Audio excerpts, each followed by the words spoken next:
Hi, welcome to Math Like TV. Ngayon po ang video ito, aking ituturo sa inyo combined variation. Tapusin nyo lamang ang video ito hanggang sa dulo upang kayo ay mayroong matutunan. Recall lang po tayo.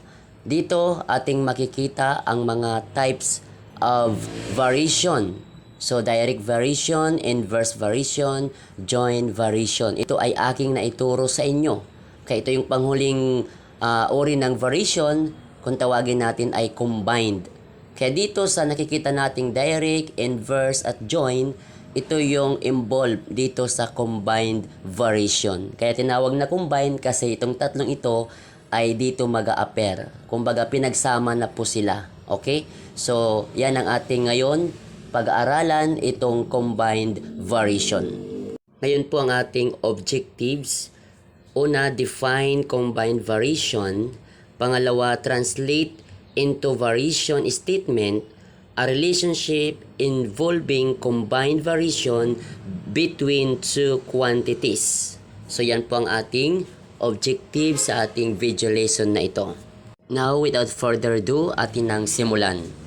Ngayon, ang definition ng combined variation. Combined variation, a variable depends on two or more other variables and varies directly with some of them and inversely with others. Dito sa ating definition ng combined variation, makikita natin ang salitang varies directly with some of them and inversely with others. Example sa ating statement, Z varies directly as X and inversely as Y. Kaya sabi, Z varies directly as X. Kaya tingnan nyo pong ating equation, Z equals KX. Ang sabi pa, inversely as Y. Ang ating Y, ito ang ating denominator. So yung K, ito yung constant. Kaya ang kanyang formula dito sa constant, to get the constant, ito ang kanyang formula, K equals zy over x. So ito po ang kanyang formula para makuha mo yung constant sa dito sa combined variation. Ngayon, mag-translate na tayo ng statement into mathematical equation. So ang ating direction dito, translating statement into mathematical equations using K as the constant of variation. Okay, letter A, ang ating given. P varies directly with Q and inversely with R. Okay, so P varies, so that is P equals KQ. And inversely with R, ito ang ating denominator over R. So ito po ang kanyang equation. P equals KQ over R. Next, letter B. R varies directly with the cube of S and inversely with the square root of T. Okay? So, R varies. So, that is R equals with the cube of S. That is KS cubes. And inversely with the square root of T over square root of T. So, ito po ang kanyang equation.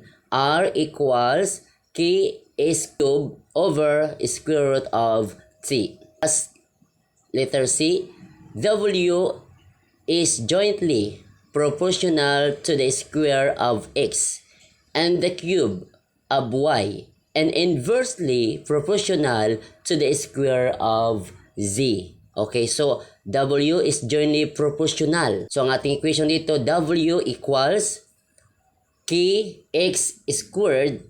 Ang sabi, the square root of X, X squared, and cube of Y. So X squared and Y is cube over, ang sabi, inversely proportional to the square of Z. The square of Z, that is over Z squared. Yan po ang kanyang equation. W equals X squared, Y squared over Z squared. Yan po Math Like TV sa ating ngayong pag-translate ng dito sa combined variation at ating nalaman ang kanyang definition.